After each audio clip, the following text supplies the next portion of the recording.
महाराज के चरणों में। महाराज श्री जी, मैंने अभी तक ये सांसारिक व्यवस्था देखी। एक पिता के 4 बेटे बड़े होते हैं, चारों बड़े होने के बाद अपने परिवार का निर्माण करते हैं, अपना घर भी अलग बसा लेते हैं। ये सब कुछ अभी तक इस लौकिक संसार में मैंने देखा। और पहले मैं देखा करता था जब आचार्य भगवान गुरुदेव श्री विद्यासागर जी महामुनिराज हम सबके समक्ष थे, हर दीक्षार्थी का एक ही भाव होता था कि हम आचार्य श्री जी के हस्तकमलों से दीक्षा को प्राप्त करें। लेकिन दौर बदला, समय बदला और वर्तमान परिवेश में हम सब परिवर्तन देख रहे हैं। उसे देख करके ऐसा लगता है कि आने वाले समय में नमोकार मंत्र की 5 पंक्तियों में 3 ही बच पाएंगी, क्योंकि तीसरी पंक्ति से 5वीं पंक्ति का निर्माण होता आया है। नमो आयरी आडम हम सारे लोगों ने सुना है, आचार्यों को नमन किया है जिन्होंने साधुओं को दीक्षा दी, तो 5वीं पंक्ति का निर्माण हुआ। लेकिन वर्तमान संदर्भों में ऐसा हो रहा है कि सीधे सीधे दीक्षाएं अब मुनि ही दीक्षार्थियों को देने लगे हैं, या यूं कहूं कि दीक्षार्थियों को दीक्षा का इतना अधिक वो जल्दबाजी है कि वो सीधे सीधे मुनि चरणों में पहुंचने लगे हैं। हम श्रावकों को बोलने का कोई अधिकार नहीं है। हम श्रावक किसी की दीक्षा में कभी कोई अंतराय डालना भी नहीं चाहते, क्योंकि कभी हमारी दीक्षा हुई तो ऐसे ही अंतराय आने लगेंगे।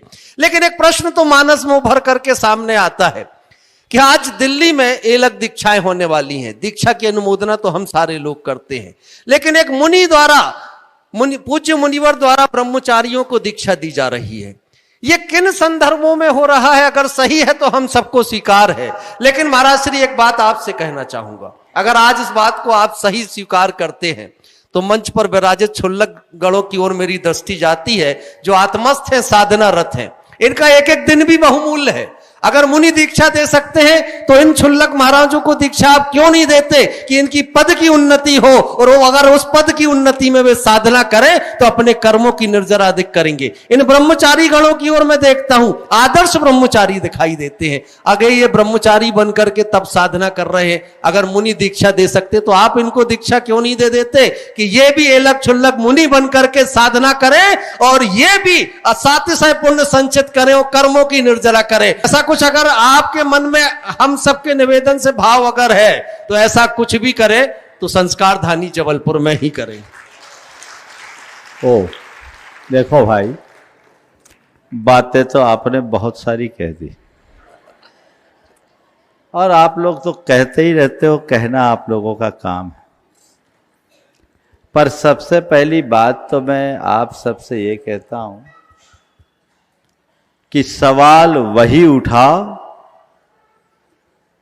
तुम जिसके लायक हो, और वही उठाओ जहां उठाना चाहिए। जहां तक दीक्षा का अधिकारी कौन है, तो पूरी परंपरा को देख लो। जो वैराग्य से प्रेरित होकर के आया है, सैकड़ों मुनियों ने मुनियों को दीक्षा दी है। पुराण भरे पड़े हैं, आगम भरे पड़े।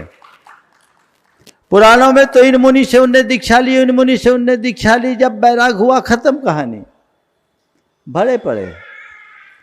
आचार्य पुष्पदंत ने अपने भांजे जिनपालित को जब मुनि दीक्षा दी थी तब वो मुनि थे।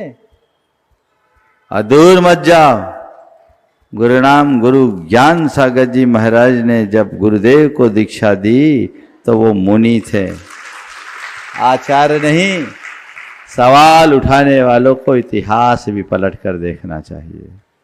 और एक विशेष बात, जिस समय ज्ञान सागर जी महाराज ने आचार्य विद्यासागर को दीक्षा दी, उस समय ज्ञान सागर जी महाराज के गुरु शिव सागर जी विद्यमान थे।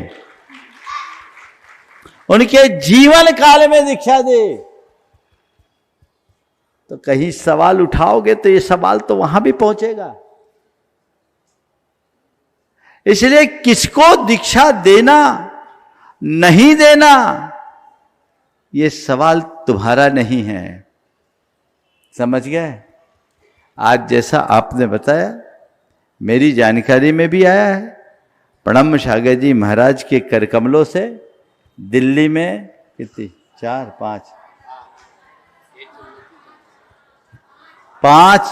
अलग दीक्षाएं संपन्न हो रही। अच्छी बात है, इसमें सोचने की क्या बात है, इससे संघ का विस्तार ही हो रहा है। मैं तो ये मानता हूं कि उन्होंने जो भी किया होगा वही किया है जो उनको गुरुदेव ने कहा है। समझ गए?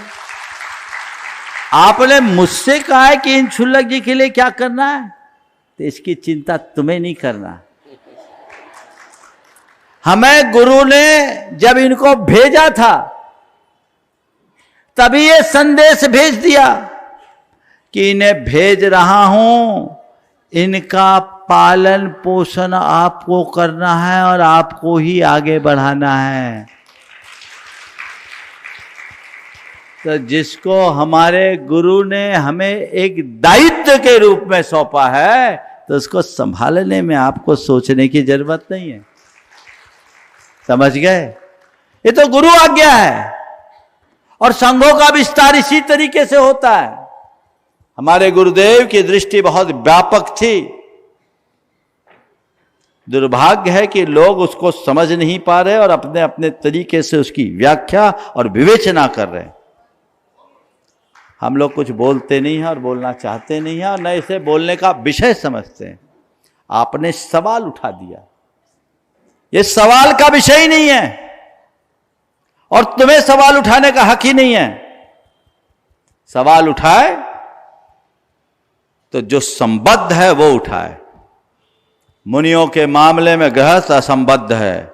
मुझे मालूम है खूब व्हाट्सएप चलेगा, आज चलेगा, चलने दो, उससे कुछ फर्क नहीं पड़ने वाला।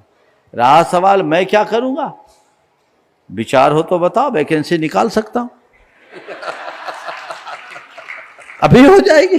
अभी महाराज जी मीटिंग तो क्लियर नहीं हुई है, इसलिए तो बोल रहा हूं, इसलिए चिंता करने की बात नहीं है। आप मुझसे पूछ रहे हो कि इनके लिए आप क्या करोगे, वही करूंगा जो हमारे गुरु ने कहा है।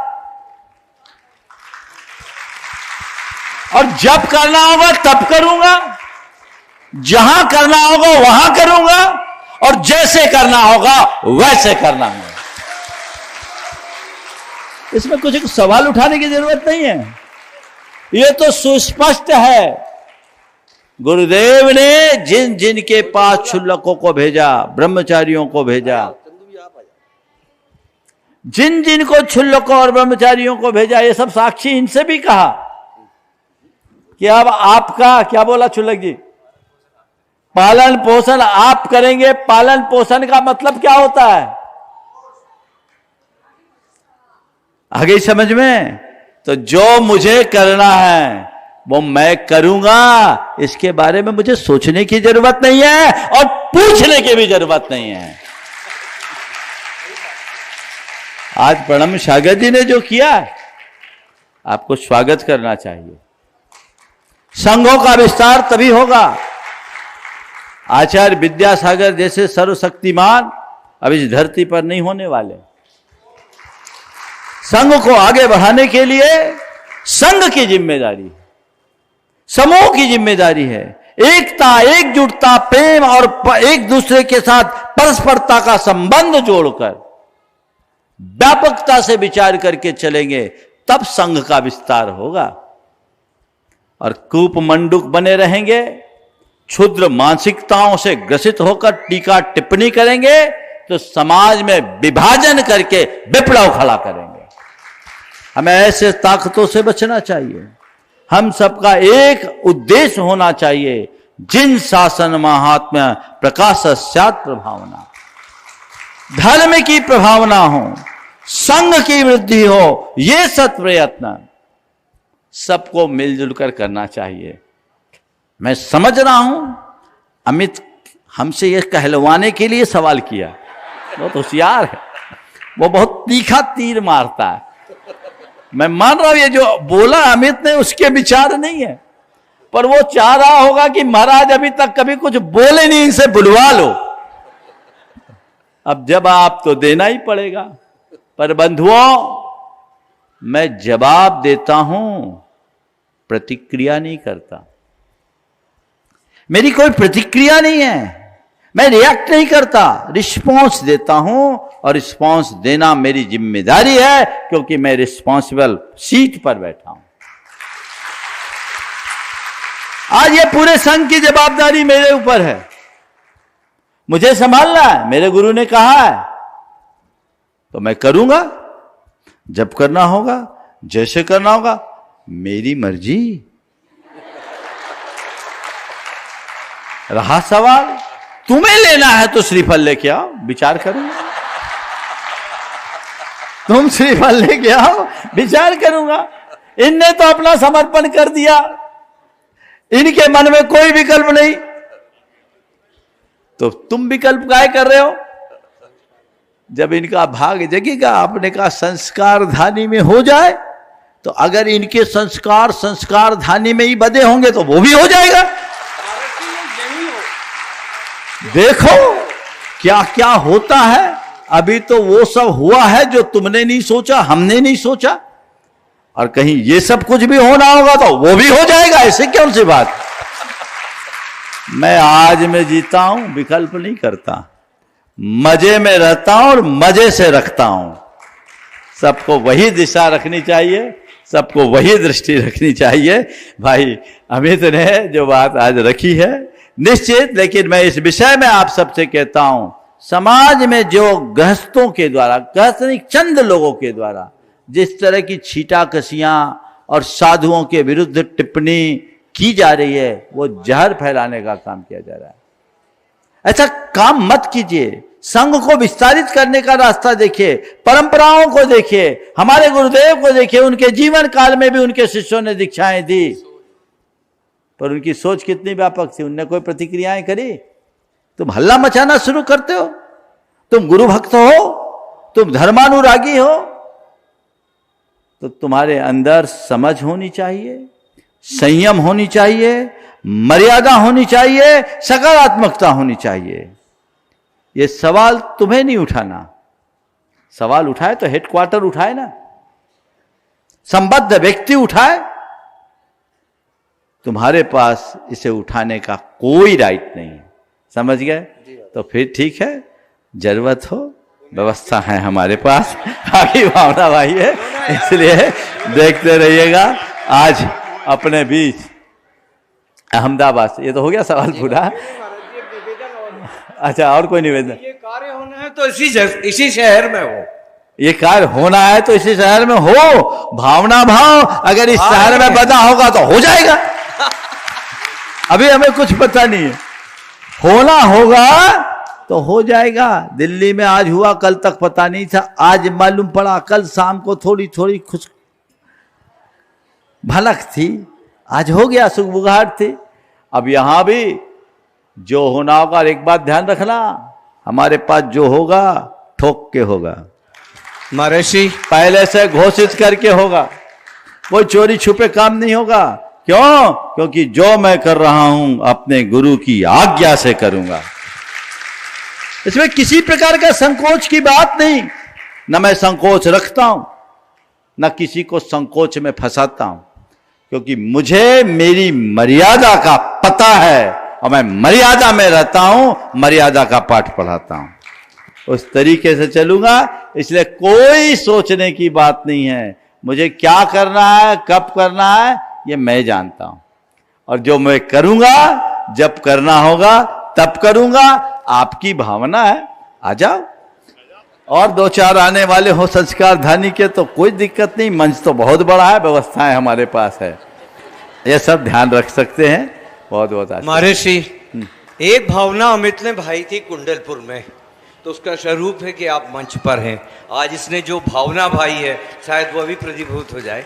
बिल्कुल हो, भावना भाव बनाना नहीं।